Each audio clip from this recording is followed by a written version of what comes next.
केतन और सिया निकले थे सिया का बर्थडे सेलिब्रेट करने के लिए। एक एडवांस ट्रिप पर निकला था। केतन की मंजिल थी सिर्फ 50 किलोमीटर दूरी पे थी, 3300 फीट की ऊपर ऊंचाई पे। इस किले के रास्ते मानसून की बारिश में बेहतर खतरनाक हो चुके थे। हर कदम पे मिट्टी बहुत ही ज्यादा खिसलने वाली हो गई थी और हर कदम पे खतरनाक था। तो उसने बिना ज्यादा इस बारे में सोचे यह चढ़ना शुरू कर देता है। कुछ ही देर में दोनों 350 फुट के ऊपर पहुंच जाते हैं। किसी बिच्छू के डर की तरह खाई की तरह झुकी होती है और वहाँ से नीचे का सीन देखने लायक था। तो वो केतन वहाँ पर खड़ा होकर नेचुरल के सुंदर नजारे में बीच खो ही गया था कि अचानक उसके बैलेंस से बिगड़ गया था। इससे पहले ही वो कुछ समझ पाता या फिर कोई सवाल कर पाता। 350 फुट की नीचे और दीवार की दूसरी तरफ और इतनी ज्यादा ऊंचाई से गिरने की वजह से उसकी मौत हो गई है। लेकिन अपने आखिरी वक्त में वह यहाँ जानता हुआ कि मारा हुआ था। गिरने का कारण कोई पत्थर या फिर कोई फिसलाना भारी कोई नहीं थी, बल्कि उसके गिरने की वजह थी सिया गोयल। यहाँ इस केस के सबसे बड़ी ट्रेस यह नहीं कि उसकी जान ले गई, बल्कि यह थी कि यह जानलेवा धक्का किसी और ने नहीं दिया। उस इंसान ने दिया जिस उसने अपना हमसफर चुना था, जिससे कि चेतन अग्रवाल की जान ले ली थी।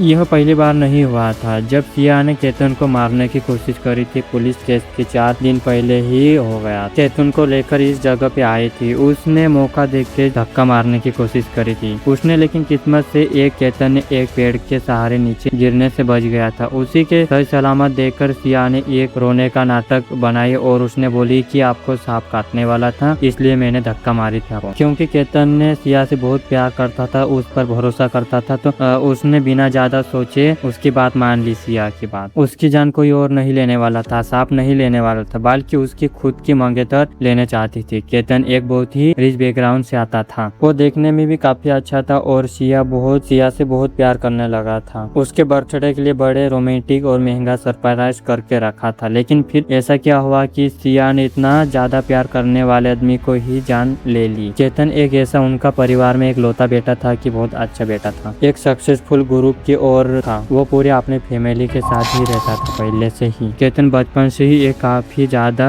प्रिविलेज्ड मोहल्ले में बड़ा हुआ था। चेतन हर एक अपने माता पिता की बात मानता था। विशाल अग्रवाल ने बहुत ही उसके बारे में सोचा था, चेतन के बारे में। बड़ा होकर उनका बेटा उनकी बिजनेस में शामिल हो जाएगा, उससे आगे बढ़ने में मदद दूंगा। इसलिए इंडिया में पढ़ाई करने के बाद उनके मास्टर के लिए चेतन यूनिवर्सिटी भेज दिया गया था। पहले वो अपने पैरों पे खड़ा होने लग गया था, इसलिए चेतन के पेरेंट्स ने अब उनकी लाइफ में नेचुरल के फेस उसकी शादी के बारे में सोचना शुरू कर दिया। अगर आप लोगों बिजनेस के फैमिली के करते हो तो यूं ही नहीं सोचते। जो बिजनेस फैमिली भी एक अपनी कम्युनिटी होती है, जिसमें एक ये फैमिली एक दूसरे की काफी अच्छी तरीके से जानते हैं। तो केतन की शादी की बात निकली तब उसके मामा जी ने उसके शादी की बात गोयल फैमिली तक पहुंचाने गए थे, जो कि एक दूसरे के बिजनेस फैमिली थी। अग्रवाल फैमिली को पिछले 35 साल से जानते थे। बिजनेस फैमिली उन्हें पता था कि केतन कितना अच्छा लड़का था, कितना अच्छे परिवार से आता था, इसलिए उसकी शादी की बात सुनते ही उन्होंने अपनी विश्वविद्यालय के अग्रवाल परिवार को देने के लिए हाँ बोल दिए थे। केतन के फैमिली वाले इतने खुश हो रहे थे कि इस रिश्ते को लेकर बहुत खुश हो रहे थे, क्योंकि सिया केतन से 6 साल छोटी थी। क्योंकि शादी के लिए उदयपुर में एक 17 करोड़ की बैलेंस को बुक करके रखा था। सिर्फ इतना ही नहीं, उनके सारे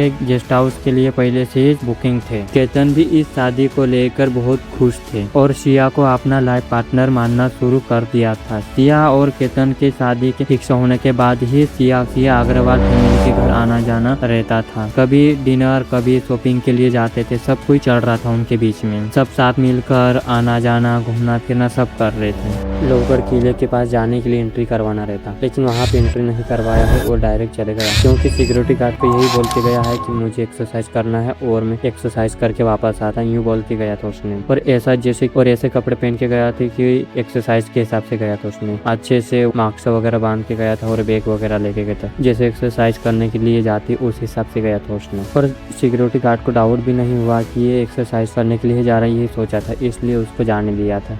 चेतन चौधरी को। सिया और चेतन ने आगे आगे चल रहे, उसके पीछे पीछे चल रहा है चेतन ने, क्योंकि सिया का और चेतन का पहले से प्लान बन गया था कि अपन ऐसा ऐसा प्लान बनाएंगे करके। बहुत ही संभाल के काम किया था, लेकिन उनका जो काम था वो फेल हो गया था। उस कारण वो दोनों की दोनों पकड़ा गई। तो जैसे वो सिया बोलते गई वैसा वैसा चेतन भी जाते गया उसके पीछे पीछे, क्योंकि वो एक तरफ से फॉलो करता गया और बातचीत उनकी भी होती गई। और वैसा वैसा वो चेतन भी उनके पीछे फॉलो करता गया और डाउट नहीं होने दिया उनको, चेतन को। और वहाँ जाके बोली कि सिया आप जाओ, उधर मैं फोटो आपकी लेती हूँ, खींचती हूँ और वीडियो वगैरह बनाती हूँ करके उसको किनारे में पहुँचा दी। और फिर बाद में ये सब मिलकर ये काम किया दोनों ने। उसके पीछे और दूसरे का भी हाथ हो सकता है, लेकिन अभी तक कुछ पता नहीं चल रहा है उनके बारे में।